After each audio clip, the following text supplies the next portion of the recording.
Nanawagan si Maguindanao del Norte Vice Governor Dato Marcial Sinswat sa mga barangay officials na wala sa kanilang nasasakupan na agad umuwi at personal na tingnan ang kalagayan ng kanilang mga residente habang patuloy ang malakas na pag-ulan at pagbaha sa ilang lugar sa lalawigan.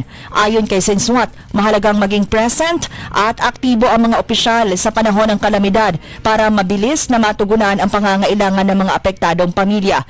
Sa kanyang pahayag, sinabi rin niya na hindi dapat tularan ang unggoy na kapag umuulan ay ang sarili lang ang iniisip na katulad sa mga leader na inuuna ang sarili sa halip na ang kapakanan ng mga mamamayan. Samantala, tumatanggap na ngayon ng entries ang National Nutrition Council Region 12 para sa poster-making contest nito. Ito ay kaugnay ng 2026 Nutrition Month Program at bukas sa sinuman basta taga-Soc-Sargen Region. Ang poster ay nakasentra sa tema na Nutrisyon at Kalikasan Ating Pangalagaan.